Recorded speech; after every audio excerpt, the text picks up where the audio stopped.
नमस्ते नेपाल, नमस्ते Nepal.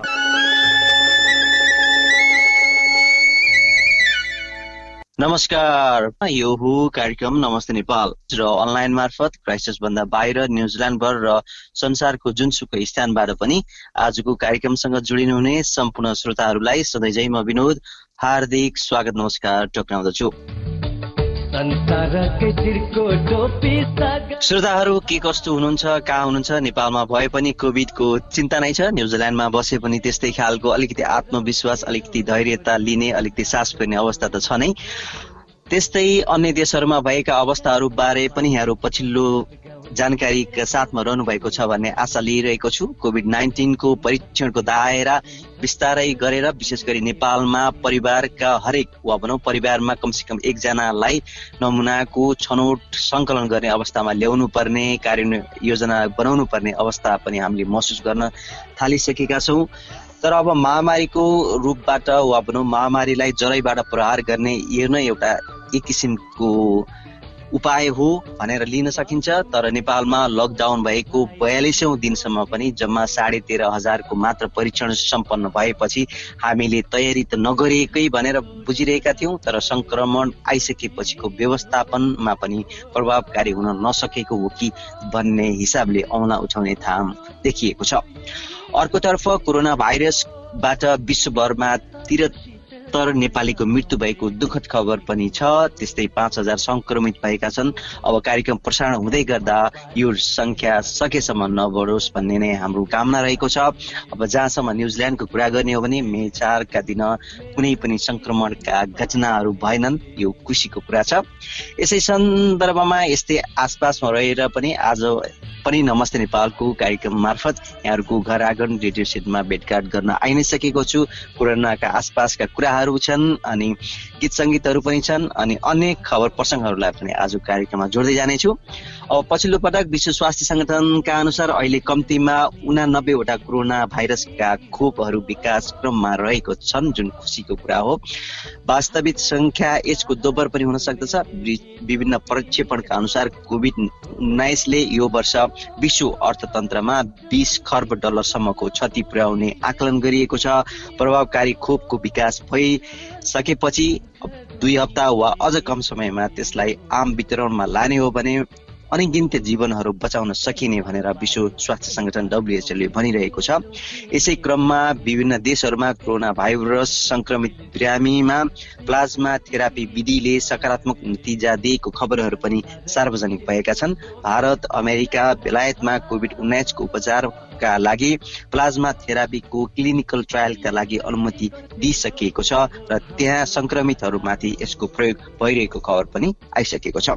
Plasma therapy विधि भाइरस संक्रमण पछि निको भएका बिरामीहरूको शरीरमा भएको एन्टिबडी संक्रमित बिरामीलाई दिने प्रक्रिया हो। यस प्रक्रियामा निको भएका बिरामीबाट निकालिएको रगत संक्रमित व्यक्तिको शरीरमा एन्टिबडी बनाउन दिइन्छ। आशा छ यसैको सेरोफेरोमा खोपको क्रममा पनि छौँ। यस्ता प्लाज्मा थेरापी विधि लगायतका अन्य खबरहरू, अन्य विधिहरू पनि यसको नियन्त्रणमा, संक्रमण नियन्त्रणमा प्रभावकारी बनुन हाम्रो कामना यस्तै नै रहेको छ। त्यस्तै श्रोता, अब रोबोट पनि, अब हामी रोबोटको कुरा पनि यहाँ जोड्न चाह्यौँ। कोभिडको संक्रमणकै बेलामा हुन त अलिकति खुसीको कुरा हो, यसलाई त्यसरी पनि जोड्न मन लागेको हो। श्रोता, रोबोट उत्पादक नेपाली कम्पनी पाइला टेक्नोलोजीले मुलुकमा पहिलो पटक बनाएको भेन्टिलेटरको परीक्षण सफल भएको जनाएको छ, जुन खुसीको कुरा पनि हो। मुलुकभित्र कोभिड-19 को महामारी बढ्दै गएपछि संक्रमितको उपचारका लागि अति आवश्यक भेन्टिलेटर जस्ता सामग्री चाहिने बेलामा गत बुधबार कम्पनीले धुलीखेल अस्पतालमा भेन्टिलेटरको सफल परीक्षण गरेको खबर पनि यहाँ सुनाउँदा खुसी नै लागेको छ। त्यो बाहेक श्रोता, अब विश्व महामारीको रूपमा लिएको कोरोना भाइरस रोकथाम तथा नियन्त्रणका लागि विश्वभर फ्रन्ट लाइनमा खटिने लाखौं मध्ये धेरैले ज्यान गुमाएका छन् र आफ्नो ज्यानको बाजी थापेर कोरोना नियन्त्रणमा खटिने सामाजिक क्षेत्र तथा स्वास्थ्य क्षेत्रमा योगदान गरिरहेका 5 जना महिलालाई राष्ट्र सङ्घीय नियोग UN वुमेनले सूचीमा राखेको छ। UN वुमेनहरूको सूचीमा राखेको छ, जसमा नेपाल जनस्वास्थ्य प्रयोगशालाकी निर्देशक डाक्टर रुना झा पनि पर्न सफल भएकी छन्। श्रोताहरू, उनी र उनको टिमले हरेक दिन 70 हाराहारीमा PCR को परीक्षण गर्दै आइरहेको छ र यस्तै खालको खबर खुसीको खबरका साथ आजको कार्यक्रमको ढोका खोलिसकेको छु। त्यसैले आजको कार्यक्रमबाट यो 25 मिनेटको समयावधि हाम्रो लागि नमस्ते नेपालको लागि छुट्याउनु हुनुहुन्छ भन्ने आशा र अनुरोध गर्दै आजको कार्यक्रममा पहिलो प्रस्तुतिको रूपबाट आज फरक खालको सामग्री गीतको रूपमा प्रस्तुत गर्न लागिरहेको छु। एकाएक विषाणु तीव्र गतिमा संसारमा फैलियो, कस्तो निष्ठुर यो रहेछ नि हो, पीडा हजारौं दियो। यस्तो भूमि चटक्क छोड्न अहिले चाहन्छु मैले, तर लासैको पुलमा चढेर कसरी फर्कौं मामा घर। नाका बन्द भयो म आउन कुनै देखिन्न सम्भावना, सीमामै अलपत्र छन् नि मसँगै लाखौं करोडौं जना। बाँचे भेट हुनेछ आउँछु कसै मेरै प्रतीक्षा गर, अहिले सम्भव नै भएन कसरी फर्कौं मामा घर। जम्मै छन् घरभित्र काम नभई देखिन्न कोही बाहिर, बाँच्ने हो कसरी भनेर सबको मात्रै छ एउटै पिर। त्यही पानीसँग दाल मोठ चिउरा बन्दैछ बाँच्ने भर, यस्तो बन्धनबाट फ्याट्ट कसरी फर्कौं मामा घर। सन्नाटा परिव्याप्त देख्छु म यहाँ, सम्बन्ध विच्छेद भो, बस्ती भित्र पसी सबै सकिदिने कस्तो महारोग हो। पुर्खा वीर भएर हो कि कहिले लागेन खासै डर, आफै काम छु थरर आज कसरी फर्कौं मामा घर। सारा मार्गहरू खचाखच भए लाग्यो चुली लासको, यस्तो सङ्कटमा रहेन नि कतै बाँच्ने झिनो आशको। छैनन् मित्र कुनै बिदा भइ गए छोडी मलाई पर, मात्रै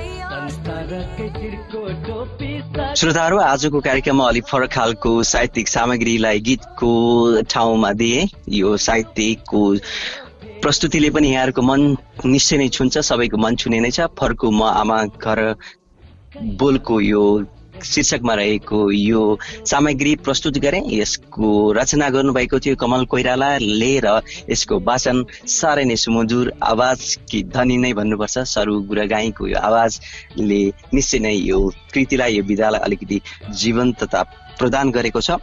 साहित्यको यस्तै कुराहरूले मन छुने गर्छ। आफ्नो परिवेश अनुसार साहित्यका हरेक विधाहरूले गीत, कथा अनि गजलहरू, लघु कथाहरू, कविताहरू, अन्य विधाहरूले मन छुने गर्दछ हाम्रो।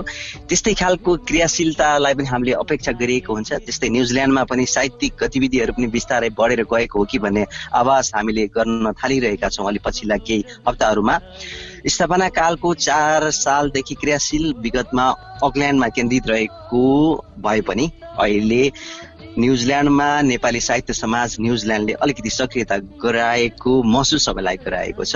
सञ्जय शान्ति सुवेदीको अध्यक्षतामा गत नोभेम्बरमा नयाँ कार्य समिति आएपछि अलिकति हामीलाई साहित्यिक कार्यक्रमहरू बढ्दै गएको महसुस हुन थालेको हो। सो कार्य समितिले आफ्नो नेपाली साहित्य समाज न्युजिल्यान्डले हरेक हप्ता जसो कार्यक्रमहरू गर्दै आइरहेको छ। विशेष गरी आइतबार 3 बजे फेसबुक लाइभ कार्यक्रम अन्तर्गत विभिन्न साहित्यिक कार्यक्रमहरू गर्दै वाचन गर्ने कार्यक्रमहरू जोडिरहेको छ।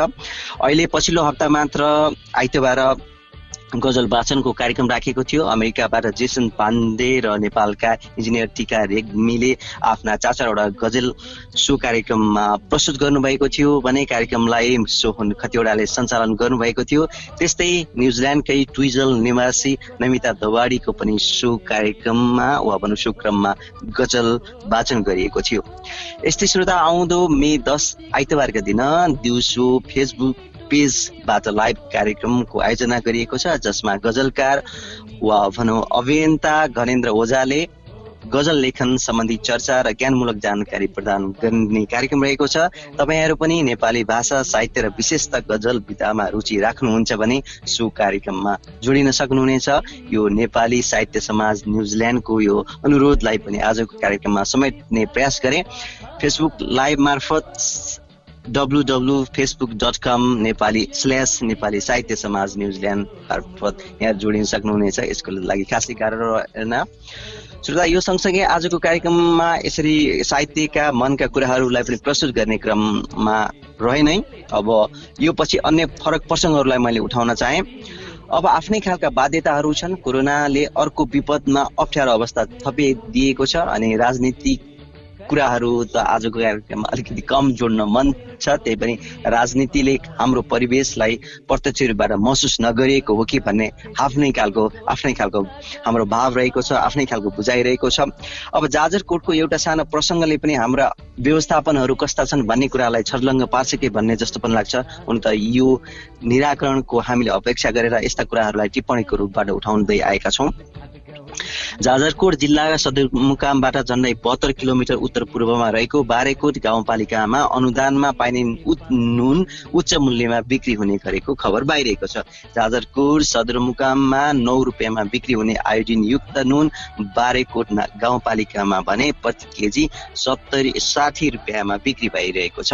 गाउँपालिकाको मुकाममा सडक पुगे पनि लकडाउनका कारण गाडी नचलेपछि खच्चडले ढुवानी गरेर लुकीछिपी ल्याइएका ती सामग्रीहरू महँगोमा बेचिएको हो। हाम्रो व्यवस्थापनको एउटा प्रतिनिधिमूलक खबर हो श्रोता। यो श्रोताहरू, दुःखद खबरहरूको क्रम त जोड्ने मन हुँदैन, तैपनि कहिलेकाहीँ दुःखद खबरहरूलाई पनि प्रसङ्गको रूपबाट कार्यक्रममा सामेल गराउनु पर्ने हुन्छ। ती बाध्यताहरूको अवस्थालाई यहाँहरूले बुझिरहनु भएको छ। अल्जाइमर्स र पार्किन्सनबाट पीडित रेडियो नेपालकी प्रथम गायिका रानु देवी अधिकारीको 84 वर्षको उमेरमा गत बिहिबार राति निधन भएको छ। क्रान्तिको लहर ल्याउन विक्रम सम्वत 2004 सालमा खोलिएको रेडियोमा गीत गाएकी उनले 2007 सालमा रेडियो नेपाल स्थापना भएपछि काठमाडौँ आएर सिंहदरबारबाट अधिकारीले केही गीतहरू पनि गाएकी थिइन्। जागी नेपाली उठेली नेपाली अघि बढ हातमा क्रान्ति झण्डली नेपाली। श्रोता, यो आवाज थियो रानुदेवी अधिकारीको, जसको अवसानलाई पनि हामीले स्वीकार गर्नुपर्ने बेला भएको छ। अब यही प्रसङ्गलाई नै निरन्तरता यदि दिने हो भने त्यसपछि कोलकातामा गएर पनि रानुदेवीले 6 वटा गीतहरू रेकर्ड गराएकी थिइन्। उनका जुनेली रात, हजुर, जागे नेपाली, उठे नेपाली लगायतका गीत अझै पनि चर्चित छन्। मुस्किलले युट्युबमा ती गीतहरू पाउन गाह्रो भएकोले मैले आज उनको गीत त यहाँ समावेश गर्न सकिनँ, तैपनि यहाँहरूलाई छोटो क्लिप बजाइ नै सकेको छु। उनले विक्रम सम्वत 2006 सालमा विराटनगर जुट मिलमा मजदुरको आन्दोलनका लागि स्थापना भएको नेपालको पहिलो प्रजातान्त्रिक रेडियोमा आज देशको क्रान्ति भूमिमा यही एउटा नारा छ, लड्दा लड्दै यही मरौला, देशको आजको पुकार यही छ भन्ने पहिलो गीत रेकर्ड गराएकी थिइन्, गीत गाएकी थिइन्। श्रोता, अब रेडियो नेपालकी पहिलो गायिका रानुदेवी अधिकारीको यो अवसान भएको दुःखद खबर सँगसँगै अहिले हाम्रो सामाजिक सञ्जालहरूमा दुःखद रूपबाट बलिउडबाट आएको दुईटा खबरहरू पनि निश्चय नै सेयर भएका यहाँहरूले महसुस नै गरिसक्नु भएको छ। बलिउडका दुई हस्ती अभिनेताहरू दुवै इरफान खान र ऋषि कपुरको पनि निधन भएको छ। यो नेपालकी एउटा प्रथम गायिका, रेडियो नेपालकी प्रथम गायिका रानु अधिकारी र अभिनेताहरू दुवैको यो निधनको लागि उहाँहरू शोक सन्तप्त परिवारप्रति हाम्रो हार्दिक समवेदना छ र मृतक आत्माको चिर शान्तिको लागि पनि हामी यसै रेडियो मार्फत पनि कामना दोहोऱ्याउन चाहन्छौँ। श्रोता, यसपछि भने अब हामी अलिकति समाजमा परिवर्तन गर्ने खालका केही सुधारका कुराहरू पनि हामीले आवश्यक मानिएको हुन्छ, त्यही कुराको अपेक्षा गरिएको हुन्छ, त्यसैको एउटा संस्कारको परिवर्तनको लागि क्रियाशील भइरहेको हामीले सुन्दै आइरहेका छौँ। जुन क्रियाशीलता मृत्यु संस्कारको सुधारका लागि भएको छ, सोही प्रसङ्ग आजको कार्यक्रममा पनि यहाँ जोड्न चाहे। 13 दिनको मृत्यु संस्कारलाई 5 दिनमा झार्नुपर्ने विधि छिटपुट रूपमै भए पनि देखिएको छ। नेपालतिरबाट आएको खबर हो, नेपालको प्रसङ्ग हो, जुनले नेपालीहरू बस्ने विश्वका विभिन्न देशमा रहेका नेपालीहरूलाई पनि छुने गर्दछ।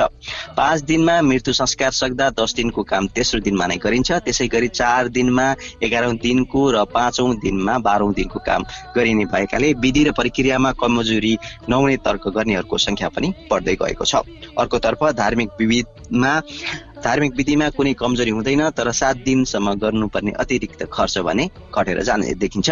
संस्कार सुधार समाजले विक्रम सम्वत 2064 सालदेखि नै मृत्यु संस्कारलाई 13 दिनबाट 5 दिनमा घटाउन बस चलाइरहेको छ। श्रोताहरू, त्यस यता करिब 200 परिवारले 5 दिने मृत्यु संस्कारको सुधारका लागि प्रयत्नका रूपबाट सो संस्कारलाई अवलम्बन गरिसकेका छन्। लामो समय क्रियावस्था, शरीर कमजोर हुने, स्वास्थ्यमा समस्या आउने, जोखिम हुँदा संस्कार यस्तो खालको संस्कार उपयुक्त हुने भन्दै बुबा आमा र दाजुको मृत्यु संस्कार 5 दिनमा नै सकाएका समाजका अध्यक्ष शम्भु पोखरेलको बुझाइ मृत्यु संस्कारमा सुधार आवश्यक छ भन्ने नै रहेको छ। पूर्व प्रधानमन्त्री बीपी कोइराला, गिरिजा प्रसाद कोइराला, माधव नेपाल सहितले 13 दिने मृत्यु संस्कारमा सामेल भएनन्। त्यही कारण त्यहीबाट नै संस्कार सुधारको विधि खोजी गरिन थालिएको सो अभियानले आर्थिक दृष्टिका हिसाबले पनि 13 दिने मृत्यु संस्कार बोझिलो हुनका साथसाथै विपद र प्राकृतिक प्रकोपका बेलामा पनि छोटो मृत्यु संस्कार उपयुक्त हुने देखिन्छ भनेर मृत्यु संस्कारको सुधारका लागि आवाज उठाएको यो प्रसङ्ग पनि आजको कार्यक्रम नमस्ते नेपालमा यहाँहरूसँग जोडिनै सकेको छु। यो पछि यहाँहरूको लागि एउटा साङ्गीतिक कोसेली प्रस्तुत गर्नेछु, त्यसपछि बाँकी रहेका प्रसङ्गका साथ आजको कार्यक्रमलाई बिट मार्नेछु। अहिले नै भने यो साङ्गीतिक कोसेली यहाँहरूको लागि।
श्रोताहरू, कार्यक्रम नमस्ते नेपालमा अहिले यहाँहरूले झुप्री भण्डारीको आवाजमा यो साह्रै नै मन छुने गीत भनौँ मार्मिक आवाजका साथ यहाँहरूले यो गीत सुनि नै सक्नु भएको छ। गीतको कुराहरू र मृत्युको संस्कारको कुराहरू पनि जोडिँदै गर्दाखेरि मृत्युलाई किन नदिएको भन्ने एउटा आफ्नो अहिले जीवन बिताउँदाखेरि कठिनाइलाई महसुस गर्दाखेरि यिनले आफ्नो कुरा व्यक्त गरेकी हुन्। आँखा बिल्कुलबाट नदेख्ने झुप्री भण्डारीको आवाजले निश्चय नै यस्तै खालको अपाङ्गता बोकेर वा भनौँ सबै खालका वा भनौँ कुनै न कुनै रूपबाट अपाङ्गता बोकेर जीवन जिउनु पर्नेहरूको कठिनाइलाई एकदमै प्रयत्नशील रूपबाट यहाँ उजागर गरेको छ। त्यसैले सम्बन्धित निकायहरूले नै हरेक किसिमका समस्याहरूलाई बुझ्ने क्रममा यी कुराहरूलाई पनि आत्मसात गर्नुपर्दछ भन्ने अनुरोध हामीले अनुरोध मात्र गर्न सक्छौँ। यस्तै खालको यो प्रस्तुति हामीले यहाँहरूलाई सुनाइन सकेका छौँ। अब त्यसपछि अब गीत सङ्गीतकै कुरा गर्दै गर्दा अब अमेरिकन आइडलको कुरा पनि यहाँहरूको नजरबाट टाढा रहेको छैन। शीर्ष 10 स्थानमा पुग्न सफल भएका छन् नेपाली गायक दिवेश पोखरेल, जुन अर्थर गनको रूपबाट पनि परिचय बनाइ नै सकेका छन्। गीतहरूको प्रस्तुति अनि स्टेजमा दिने उनका प्रस्तुतिहरूले पनि जजहरूलाई मात्र होइन, अब विभिन्न खालका दर्शकहरूलाई भोटिङ गर्नका लागि पनि आमन्त्रण गर्न सफल भएको छ। त्यसैले नेपालीहरूको यो गर्वकै विषय मान्नुपर्दछ। उनी अमेरिकन आइडलको यस संस्करणमा शीर्ष 10 स्थानमा पुग्न सफल भएका छन्। अबको हप्तामा उनी 10बाट 7औँसम्म पुर्याउनका लागि हाम्रो पनि केही जिम्मेवारी आएको छ। त्यसैले अमेरिकामा रहने हुनेहरूले त्यहाँ भोट गर्दै नै रहनुहुन्छ होला। अमेरिकाभन्दा बाहिरबाट बस्नेहरूले पनि americanidol.com वेबसाइटमा तथा अमेरिकन आइडलको एप डाउनलोड गरेर एकजनाले 30 पटकसम्म भोट गर्न मिल्ने व्यवस्था छ भन्ने खबर छ। जति पटकसम्म भोट गर्न मिल्दछ त्यति पटकसम्म भोट गरेर दिवेश पोखरेललाई अझै माथि पुर्याउनु परेको छ। हामीले त्यसले नेपाली सङ्गीतलाई पनि माथि पुर्याउने अवसर गरोस्। अरू भनौँ नेपाली सङ्गीतको बेसमा चढेर यो मुकामसँग पुगेका दिवेश पोखरेलले पनि अन्य साङ्गीतिक यात्राका लागि अन्य अवसरहरूको बाटो खोल्न हाम्रो यो भोटले सहयोग गर्छ भने हामी त्यसको लागि किन अगाडि नआउने, यो नै यो प्रसङ्ग भयो। त्यस्तै श्रोता, रियालिटी सोकै कुरा गर्दाखेरि ब्रिटेन्स गट ट्यालेन्टको प्रसङ्ग पनि यहाँहरूले सुनि नै सक्नुभएको छ। Sunday morning love you, Monday morning love UCO यो गीत सायद यहाँहरूले भीम निरोलाले गाएको कतिपटक हेरि नै सक्नुभएको छ होला। बेलायतको चर्चित रियालिटी सोमा पनि यो गीत पनि गुन्जिएको छ। 14औं संस्करणको अडिसन राउन्डमा पुगेर गीत यहाँहरूले सुनिरहनु भएको छ। हुन त साइमन कायलले सुरुमा नै बजार बजाए, त्यही पनि पछि सबै दर्शकहरूले, उपस्थित दर्शक र बाँकी जजहरूले मन पराएपछि उनी सोको अर्को चरणमा का लागि छानिएका छन्। हुन त यो कार्यक्रम प्रसारण गर्दै गर्दा यहाँहरूले सुन्दै गर्दाखेरि उनको यो अर्को चरणको प्रस्तुति पनि आइ नै सकेको हुन सक्दछ। यसरी दुई नेपालीहरूले विश्वका चर्चित रियालिटी सोहरूमा प्रवेश गरेका छन्। उनीहरूका लागि पनि हामीले हातमा हात र साथमा साथ दिनुपर्ने हुन्छ। भोटको माध्यमबाट हुन्छ कि अब हेरेर हुन्छ, त्यो हामीले यो फलो गर्दै जाँदा नै थाहा हुन्छ। श्रोताहरू, अब कार्यक्रम नमस्ते नेपालको लगभग अब उत्तरार्धको पनि अन्तिम चरणमा आइ नै सकेको छु। यहाँहरू पनि कार्यक्रम नमस्ते नेपालमा प्रत्यक्ष रूपबाट सहभागी भएर हामीलाई सल्लाह सुझाव अनि प्रतिक्रिया दिन इच्छुक यदि हुनुहुन्छ भने हामीलाई नमस्ते नेपाल क्राइस्टचर्च न्युजिल्यान्ड नामको फेसबुक पेजमा फलो गर्न सक्नुहुनेछ। त्यस्तै इमेल मार्फत नमस्ते नेपाल christchurch@gmail.com मा इमेल पनि पठाउन सक्नुहुनेछ। श्रोता, अब आजको कार्यक्रमलाई बिट मार्ने क्रममा गर्दै गर्दा प्रविधिको विकासले के मात्र सम्भव छैन भन्ने खालका प्रसङ्गहरूलाई पनि अब छोटो रूपबाट उठाउने क्रममा यो सगरमाथा को 6500 मिटरको उचाइमा पनि 5G इन्टरनेटको बेस स्टेसन निर्माण भएको यो खबरको छोटो प्रसङ्ग यहाँ जोडे। चिनिया मोबाइल कम्पनी चाइना मोबाइल र हुवावेले विश्वको सर्वोच्च शिखर सगरमाथाको तिब्बततर्फ 6500 मिटरको उचाइमा 5G इन्टरनेटको बेस स्टेसन निर्माण गरेको खबर पनि सार्वजनिक भएको छ। विकास निर्माणहरू सबै गर्दै जाँदा के मात्र सम्भव छैन भन्ने कुराहरू पनि देखिएको छ, जुन यो एउटा उदाहरण मात्र हो, जुन विश्वको सबैभन्दा अग्लो स्थानमा स्थापना भएको 5G स्टेसनको रूपबाट पनि लिएको छ। श्रोता, अब आजको कार्यक्रममा अब अन्तिम चरणमा आउँदै गर्दाखेरि इतिहासमा, विशेष गरी न्युजिल्यान्डको इतिहासमा आज घटेको र यो हप्ता घटेको घटनाहरू भन्दा पनि इतिहासमा 4 मई सन् 1979 मा घटेको यो छोटो रमाइलो प्रसङ्ग यहाँ जोड्न चाहे। कन्जर्भेटिभ पार्टीकी मार्गरेट थ्याचरले बेलायतको प्रधानमन्त्रीको रूपबाट शपथ लिएको दिन थियो 4 मई सन् 1979। अक्सफोर्ड विश्वविद्यालयमा रसायनशास्त्र पढेकी थ्याचर वकिल समेत थिइन्। विश्व राजनीतिमा द आइरन लेडीको रूपबाट पनि चिनिने थ्याचरले 11 वर्ष बेलायतमा प्रधानमन्त्रीको रूपबाट कार्य गरिन्, जुन अहिलेसम्मकै सबैभन्दा धेरै वा भनौँ लामो समय प्रधानमन्त्री रहने रेकर्ड पनि रहेको छ। र श्रोताहरू, यसरी विश्व राजनीतिमा द आइरन लेडीको रूपबाट चिनिएकी मार्गरेट थ्याचरको सन् 2013 8 अप्रिलका दिन 87 वर्षको उमेरमा निधन भएको थियो। श्रोता, इतिहासको यो हप्तामा घटेको विशेष प्रसङ्गहरूमध्येको पनि यो विशेष प्रसङ्ग पछि यो हप्ता परेका नेपाली चाडपर्वको प्रसङ्ग उठाउने क्रममा मे 7 तारिक वा भनौँ आउँदो बिहिबार परेको बुद्ध जयन्ती र उभौली पर्वको यो प्रसङ्ग उठाएर आजको कार्यक्रमबाट बिदा पनि जमर्को गरिरहेको छु।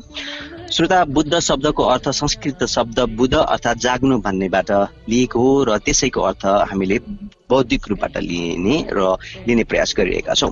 पूर्ण रूपबाट सांसारिक मोहको पीडाबाट जागेको एक महान व्यक्तित्व, गुरु, दार्शनिक, शिक्षक, पथप्रदर्शक अनि प्रवर्तक हुन् गौतम बुद्ध। भगवानले संसार सिर्जना गरेका भन्ने कुरा भन्दा पनि संसारमा धर्म र नियमको पहिचान गर्दै मान्छेलाई सांसारिक मोह र तनावबाट बुद्धले बिउजाउन सहयोग गरेका रूपबाट हामीले लिइन्छ। सत्यता अनि शान्तिको बिउ बिजारोपण गर्न सिकाउने बुद्धको जन्म ईसापूर्व 543 अहिलेको नेपालको कपिलवस्तु जिल्लामा सालको रुखहरू भएको बगैँचाको बीचमा भएको थियो। सांसारिक दुःखको कारण खोज्दै उनी 29 वर्षको उमेरमा गृह त्याग गरी बोध गया भन्ने ठाउँमा एक वृक्ष मुनि अधिष्ठान पूर्वक तपस्यामा लिन भएको बेला बुद्धलाई सम्यक सम्बोधि ज्ञान अर्थात् महाज्ञान प्राप्त भयो र सिद्धार्थ गौतम त्यसपछि गौतम बुद्ध अथवा भनौँ बुद्धको रूपबाट संसारभर चिनिँदै आएका छन् र त्यसैको रूपबाट पनि आउँदो बिहिबार बुद्ध जयन्तीको सम्झनामा बुद्ध जयन्ती मनाउने गरिन्छ। त्यस्तै श्रोता, उभौली पर्व पनि सोही दिन आउँदो बिहिबार परेको छ। किराँत समुदायमा अत्यन्त लोकप्रिय चण्डी नाच सबैको सुस्वास्थ्य, दीर्घायु र समृद्धिको कामना गर्दै नाचिन्छ। प्रकृतिका पुजारी यस समुदायले वैशाख पूर्णिमाका दिन अन्न बाली सप्रियोस्, राम्रो बाली लागोस्, पृथ्वीमा कहीँ कतै खाद्यान्नको कमी नहोस् भन्दै यस उभौली पर्व मनाउने गर्दछन्। र सोही दिन चण्डी नाच गरिने भएकाले पनि यो दिन आउँदो बिहिबारलाई चण्डी पूर्णिमा पनि भनिन्छ र चण्डी पूर्णिमा भन्नाले सुम्निमा अर्थात् पार्वतीको सृष्टि भएको दिनबाट पनि लिइने गरिन्छ। श्रोता, यसरी यो बुद्ध जयन्ती र उभौली पर्वको यो प्रसङ्ग सँगसँगै आजको नमस्ते नेपालको यो अङ्क यति नै। आजको कार्यक्रम सुनेर साथ दिनुहुने सम्पूर्ण श्रोताहरूलाई हृदयदेखि नै धन्यवाद दिँदै आजको कार्यक्रमबाट म विनोद पनि आज्ञा माग्छु। यहाँका बाँकी रहेका पलहरू सधैँ नै विशेष बनुन्। नमस्कार, शुभरात्रि। नमस्ते नेपाल, नमस्ते नेपाल।